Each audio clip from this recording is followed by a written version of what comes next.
Alright, today I'm about to hit y'all with a little story time. Today's story, I'm gonna tell y'all how I died 3 times. And I survived, you know, left and came back. But real interesting, I was just sitting, reflecting, thinking about it. I'm like, dang, how was I able to escape death so many times? Well, let's make a long story short. I'm gonna go into the first case scenario. First case scenario happened. I was like, what was it, like 8, 9, like between 8 and 10. I was living in Burlington City, New Jersey. And my mom, she used to send us away to like this vacation camp, or what is that, like vacation Bible school, whatever they call it. But we would go for like a week. They would, everybody would meet up at like a plaza. They would come with these like big, like tour bus kind of buses, pick up kids from everywhere. Boom, they would take us to this reservation. They had like different cabins there. They had an auditorium, they had a pool area, and then they had all these different like little nature walk places that you can, do different activities on. We all got split up into like different groups. They had the girl side and the boy side. Everybody had their own cabin, and different leader that would take them around to do activities with. This place was huge. It was every kid's dreamland. They had everything, volleyball courts, basketball courts, sandboxes, uh, all types of like game nights.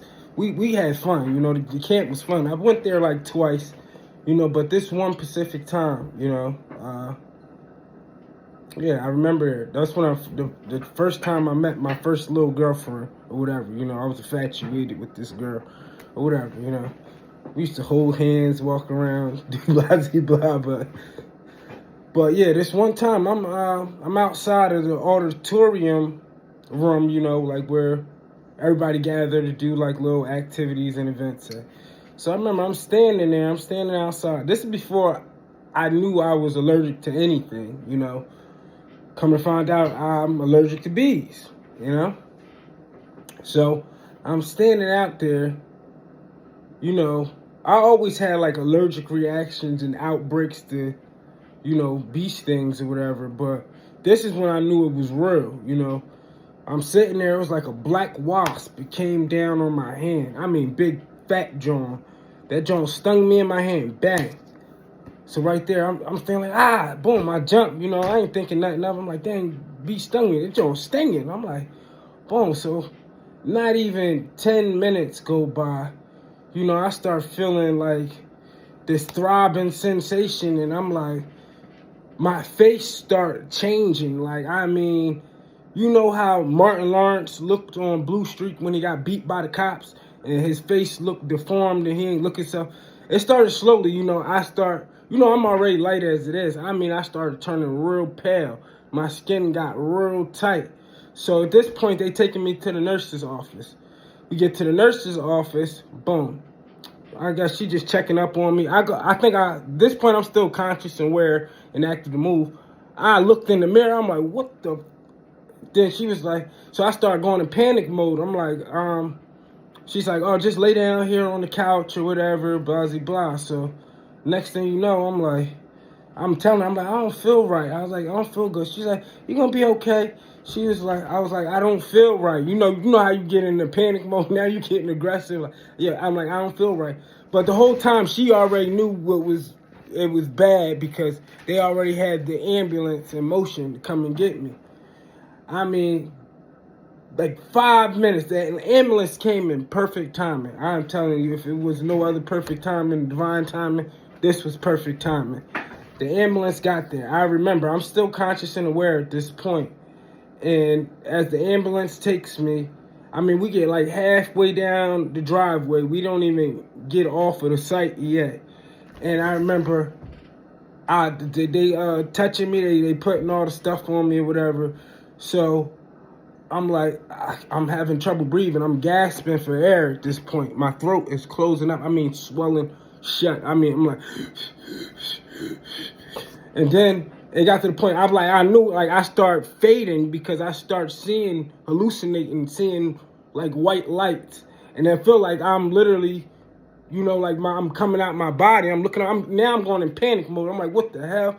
Because I feel myself like glitching out. I'm like, I seen these lights again. This ain't the first time.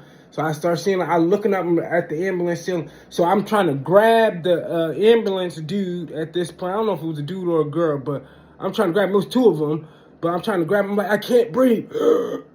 That's when, boom, I see the lights. I'm sitting there. I fade out. Everything went black. I don't remember nothing after that point. I know everything went black, and I was scared for my life, but I know I was gone at that moment because I already couldn't breathe. At this point, I know my throat completely shut. And then I guess, when the oxygen can't circulate to your brain, I was gone at that moment. I don't know what they did, but all I know is I woke up in the hospital the next day. I didn't wake up that night. I woke up the next day, or it might have been 2 days. All I know is after that, I was back alive, and that's when I found out I was allergic to bees. They took me. I guess everybody heard what happened. So by the time I get back to the campgrounds, everybody, they standing in groups. They looking like, what, like, damn, you back from the dead? Like, like people were scared, terrified. Everybody asking me all these questions or whatever. But that was a crazy, scary experience. That's one. Now, that was just nature. That was inevitable. I guess that was, bound to happen, All right, the second two are self-inflicted ones, I'm not ashamed of my past because my past made me who I am today. So I'm going to go ahead and say it. At this time, like I told everybody, I grew up, in and out of placements, foster cares, group homes, detention centers. As a kid, I had at least, 3 state numbers just as a kid, going from just the little detention centers to like state corrections facilities, whereas though you actually go to a reception unit, then you actually, in New Jersey it's called JRAC, and then in Bordentown, then they got JMSF, Juvenile Maximum Security Facility, then you got Jamesburg, I was in and out of them places all the way up until I was 18. I literally got out when I was 18. I remember the date. It was October 17th. It was right after my 18th birthday. And at this time, my mom and everybody, they all had moved from New Jersey. They all moved up to central Pennsylvania. So I'm like, I'm not going up there. I don't, that's too far, from where I'm used to, So my dad, he lived right over the bridge in Philly. So I literally had to get paroled. They in New Jersey got this thing. Even when you max out, I was beyond my max date, because I was in a maximum security facility. And then, after things died down, I went back to Jamesburg. They call that Gladiator School in New Jersey. Because I done did some wild stuff down there. So they had to send me like under the worstest facility that you could possibly go to at that point. I'm not gonna glorify it, but I done had to hit people with weight bars, choke people out with electric pencil sharpeners. I kind of was like a real bad, violent kid, and I wasn't going for nothing. Like, even when I was small, I was like, all right. I had a whole bunch of fights down there. I got beat up a couple times. Remember, you come in, you like 15 years old, 13, 14. You got all these big dudes, 18, 21, husky dudes. I get in the joint, I got my bag on my shoulder. I'm looking around. I'm seeing these dudes, they shirts all big, bulky, husky. I'm like, oh, hell no. I go to my room. I'm nervous as hell. This is the first go around, The next couple goes around, one thing led to another. But this is how I ended up in a maximum security facility because everybody was older. I was the youngest kid in there. And I was fighting this dude from Newark one night. Boom. My mouth was crazy as a kid. We fighting, boom. he was like, all right. I was talking. Everybody used to ignore me. They was like, this little dude, he always just rapping off at the mouth, blah, blah, blah, blah, blah. So they would give me a pass a lot of the time.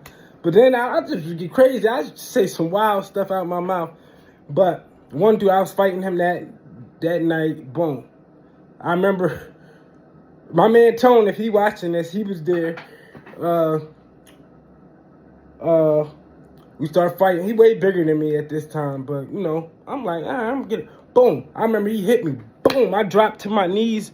I went to the floor. Bang. All I know is I seen the ceiling fan spinning. Boom. So I get right back up though. But at this point, all the older dudes from like Camden, they jump up. They like, nah, you fighting me now. So they start all, you know, Tone, the other bull, Dante. They all jump up and they ready about to go at him, you know. And he ain't want to fight them or whatever, but it was cool. So the next day, I'm like, nah, my eyes swollen like this big.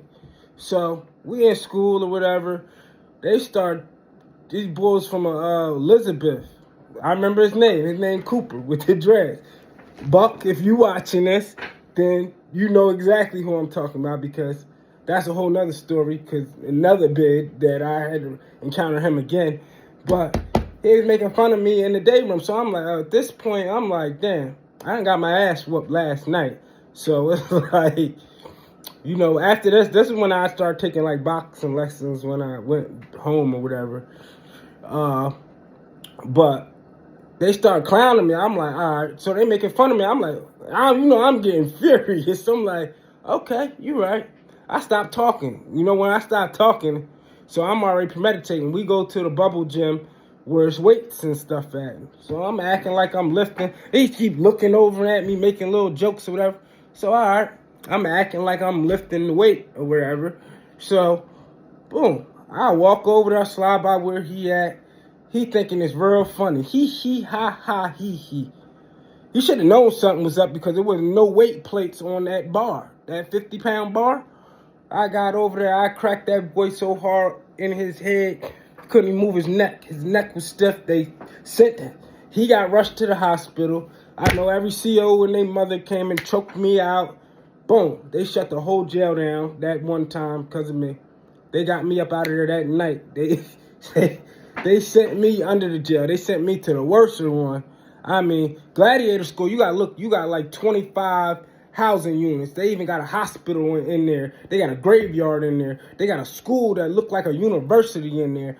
Oh, they got a farm in there. It's ancient, this place called Jamesburg. But, boom, they got me out of there. They took me to this other place. That place was even wilder. I was like, this is when I just start eating more and more, start exercising. I'm like, I'm not going through this. I'm like, I'm going to have to adjust. So that's what I did. I adjusted. Boom. Make a long story short, I ended up going home. I was like 18. I moved to Philly with my dad. Didn't want to go to Central Pennsylvania where my mom was at. It was too far out. Boom. This point, you know, I don't know nothing of really drugs and this and that, you know. Look, I've been pure. I've been way and under. So, you know, at this point, I'm experimenting with stuff. So, boom, I start dibbling and dabbing with this and that. Then I'm like, damn, this feel good. This is the life. You know, I'm not to glorify it. That is funny enough. I'm like, this is the life. Boom, I took my first perk. I was at my neighbor's house. I took he gave me a perk. He didn't even tell me what it was. He said, try this. I took the joint, boom. I forgot what was wrong. I'm drinking a Yuengling beer. I mean, I'm sitting on this couch. I start floating, going in and out. I'm like, damn. I was over that house every day after that, you know. But this point, I'm working. I'm doing everything under the sun, you know. I made a vow to myself. I ain't going back to jail. I ain't getting in no trouble, which I didn't. That's why I don't have no felonies to this day. I got a juvenile record, you know, which I had to go through hell to get everything wiped away. But, yeah. So, this point, I'm going back and forth to Jersey because Philly and Jersey, they're right over the bridge. So all I had to do was get on a train, boom, a bus. I'm right over there, back in Jersey. Then you got the River Line out there, bang. You know, I went to Burlington City this one day, bang. Again, you know, because Burlington City, that's one of my stomping grounds because I grew up there. Everybody out there and their mother is my cousins. You know, I love them to death in Burlington City. You know, if you know, you know. I always gotta go back and show them love out there. But you know, I go out there. This is when like the e-pill thing was like real heavy. So that day, you know, after a while, I started building a little tolerance to stuff. So, you know, I ain't thinking nothing. I had me a little fifth or something. I'm on the train, popping that joint. I get down there to Burlington. I lie to you not. I bought 2 e-pills, ecstasy pills. It was a Stewie and a monkey. So the Stewie and this monkey, I threw the Stewie back first. So I'm sitting there sipping. I leave Burlington. Now I'm going to Camden. I'm like, I'm going to see my family out Camden. Go to my Aunt Chelsea crib. Bang. I end up out there. Boom. Mind you, I'm already a little buzzed or whatever. I got me a little lollipop because you get lockjaw or whatever. You got to keep your mouth a little moist. So I'm sitting on the porch. I'm drinking, sitting there. I'm like, dang, this joint ain't drop or kick in yet. I'm like, this joint was weak. I mean, I'm like, dang, it ain't kicking. So I took the other one. Boom, throw it back. Bang. I'm sitting on the porch. Now, I'm sitting on the porch. I'm sitting there for a minute. I'm like, my heart start doing. I'm like, I'm trying to just stay calm. I ain't thinking nothing of it. I'm like, maybe I'm tripping a little bit. That joint's like, dum. And my mouth start getting even drier and drier. I'm like, you know, I'm slurping on this lollipop at this point. So I go in the house. I'll go in my aunt's house at this point. So I go in the kitchen. I get me some more water or whatever. Boom. So then I'm like, I'm start getting heat flashes. So then I put the ice. Then I got a bucket of water. So I ain't telling nobody at this point like what I done did, you know. But I'm sitting there. I lay on the couch. I'm like, yo, somebody give me some water. You know, I'm laying back on the couch. I'm like, somebody give me some water. I'm like, boom. They give me some water. I'm sipping it. Boom. Next thing you know, I was like, throw the water on my face. Boom. I throw the water on my face. Then I was like, I'm sitting there. Now I'm on the couch like this. I'm like, oh, hell no. I'm like, at this point, I was like, call the ambulance or I'm calling them on myself. I'm like, I start cussing them out. I'm like, call the damn ambulance. Boom. So now I'm really going in hyperventilating mode. Boom, the ambulance get there. At this point, I'm like, damn, I know I done fucked up this time. I done crossed the line. I get to the hospital. Boom, at this point, my shit like boom. So now I'm like hyperventilating. I'm sweating, hyperventilating. I'm gasping for air. My mouth dry as hell. I get to the hospital, Cooper Hospital. Yo, it get there. My Aunt Candace was the only one that ended up coming and arriving. So at this point, I remember this is when I really tweaked out. She in there, she trying to soothe me. She she holding my hand. Like, she just saying all the right stuff, trying to keep me content. But all I kept saying in my head, like, I fucked up this time. Excuse my language. I messed up this time. Boom. So I'm like, I'm grabbing the valve. You know how you got that death lock? You just trying to fight. Now I'm trying to concentrate on my breathing because the nurse already said, she told him, she tried to whisper to my aunt. She was like, well, it ain't nothing we could do for him. Like that. I'm like, I'm out my head. Now I'm going to really panic mode. Like, they about to let me die. They going to really sit here and watch me die. And I'm like, damn, I done crossed the line at this point. So I lied to you not.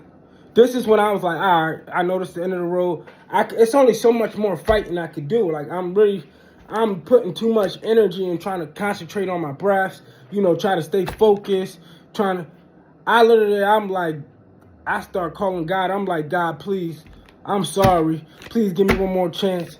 Please, don't let me go. Don't let me go. I'm screaming. I'm pleading for my life to God. I start praying out loud. I'm lying to you not. The moment I start praying out loud, you know how you just fade in and you just like, I'm ready at this point, I'm letting go. I'm like, I seen white lights. I mean, you know how you be staring in the air, zoned out, and you can see the dust particles floating around in the air? These was like all white lights, but it came in a form of like a silhouette of some type of man. Walked through the wall. I remember it walked through the wall. I'm like, damn, I'm saying in my head, like, damn, this the angel of death. This is what everybody be talking about. So as it's approaching me, getting close, I'm looking, I'm staring, You know, at this point, I ain't even blink. I'm just like, here it go. Boom. I stopped. Just as I'm letting go, my body just went completely calm. It went into a relaxed mode. You know, it's like as soon as I seen this silhouette of, you know, just flashing like orb light, you know, multiple orb lights in the silhouette, I'm literally, my body got calm and I'm just boom. I remember looking up and I sat there for a minute. You know, I got right up out of that hospital bed and walked right out of there like nothing never happened. That was the crazy one. After that, I'm like, I'm just talking to myself the whole night. I'm in Camden. I'm walking around. I'm like, what the fuck did I do? I'm like, I'm tripping. So, you think you would learn from your mistakes, right? Now, I finally made my way to central Pennsylvania after so much time. And this time, you know, it's like this is around the time I had a real bad perk habit and addiction. You know how you lie to yourself, tell yourself it ain't that bad. And, you know, I ain't got no issue. But it got to the point I'm taking down there. It went from 5s to 10s to 30 a day. Then it went to 230s a day. Then it went to 330s a day. I mean, almost 90 milligrams a day, to the point that you know how A Boogie with the hoodie said, he said it feel like the perkies ain't working no more. That's what was happening. The perkies was not working no more. So my tolerance is through the roof, and I'm literally I'm trying to keep feeding it. Like any little thing, I would get so agitated. Like if somebody say something wrong or do the wrong thing at the wrong time, my jaw would be blown. Now I need another one. You know, that's how it. It's not funny, but that's how it used to be. I'm like, damn, I'll cuss everybody out, get mad, because like I'll be high for like a good 15, 20 minutes, and then somebody start talking too much or saying the wrong thing or too much commotion going on. I'm like, oh my goodness. I cuss everybody out, snap out. You know, I didn't even know it was that bad, you know, but I kept lying to myself. And so this one night, I'm literally in my mom's living room. I don't know what the hell I done took. It got the times I couldn't get perks, so I'm just trying to start taking all types of pills. I need to get this monkey off my back, you know, them withdrawals, night sweats, and I'm like, hell no. I never wanted to face that reality because I haven't faced it so many times. I got the times I would just go to the hospital just so they could give me some like Ativan or something, like just so I could get some sleep, you know. And I lied to you not. This one night I took it. All I know is I'm in the living room. I start foaming out the mouth. My mom remembers. Everybody probably remember. My grandma Jenny remember because everybody came to the hospital. When I got, you know, when the ambulance came, I was still conscious at that point. But it was like, I'm like, at this point, it's like I'm like in vegetable mode. Like I can't think and nothing. All I know is I'm foaming out the mouth, and I know like, damn, again. I couldn't say nothing. I couldn't pray or nothing this time. Maybe somebody else was praying for me. But all I know is I was on life support. I mean, I was hooked up to tubes, ventilator. How the hell did they get that thing down my throat? You know, no diddy. But the tube, they had a whole tube down my throat because I remember I was like a day or two later, I woke up. I'm looking at everybody. I'm looking around. You know, I see my mom in there. I'm, you know, tear coming around, but I can't talk. I can't say nothing. I'm just looking and staring at everybody like. And then I guess my mom came rubbing my head and they all looking at me. But I guess they were just happy. I don't know what happened in that time span where everything was black and dark, but I guess, I don't know, maybe I wasn't going to make it that time neither, but it must have been bad enough that they had to put me on life support, put tubes down my throat, and had me hooked up to every machine in the whole damn hospital. But yeah, that was the third time, you know. And by the grace of God, which I'm grateful for, and Hakodash Baraka to my Aunt Candace, you know, for being there for me. Don't think I ever forgot. I remember. I remember looking in your eyes as I'm fighting death, you know? Yeah, too many close calls, huh? And then that's just not the times of wrong place at the wrong time and just miraculously escape death, from bullet encounters to all types of things, but I'm grateful to the Most High, HaKodash Baraka, Anu Elion El, I'm thankful to the Alkalum Da'al, for the many blessings, but I guess it just wasn't my time to go,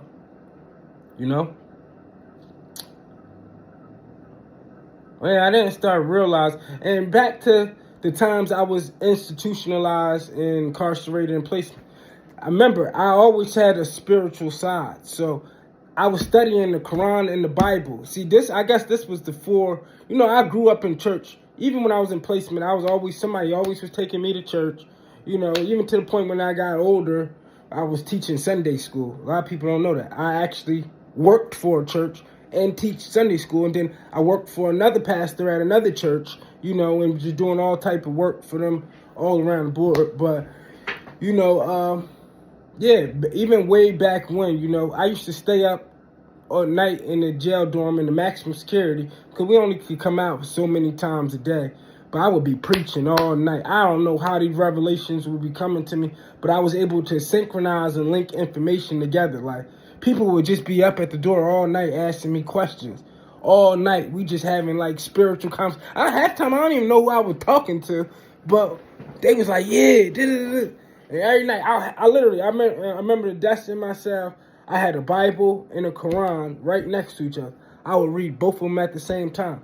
I didn't know what I was doing, but I was reading both of them because I used to go to church in jail and I used to go to, the masjid. I would go to both services. I want to know a little bit about everything, I was always curious, and I wasn't scared to the fact that it's like, for one, I damn sure I wanted to get out my cell anyway, but sign me up for every service. I'm there. And I literally would be studying and preaching. I mean, I was like one of the best preachers in there. I don't know how, but I was. And and then ever since I was a kid, I was always connected to supernatural stuff. It's like I was seeing ghosts and spirit. I used to literally hide under the blanket and under the cover at night because it was a shadow. I used to think everybody's house was haunted. But the whole time, I'm like, ain't no damn way everywhere I'm at, the place is haunted. I found out later it was a spirit that was following me. So whatever the spirit was, it wasn't bad. It was literally there. So I'm thinking like people's houses is haunted. Some people's houses was haunted, because they even confirmed it. How I walk into your house and tell you all the activity that's going on in your house. And you was like, dang, somebody else said the same thing. And this didn't just happen with one person, place, or thing, It happened multiple times. It's like I can just go in the house, I can feel everything. I can feel every energy. I can see. It's like I'll be so, like I literally will stare off into space. People are like, you all right? Because I can literally see every molecule in the air. I can see anything, shadows moving. I don't know if it's because I was always curious about these things. I always been infatuated with UFOs. I always been infatuated with angels. I always been infatuated with monsters,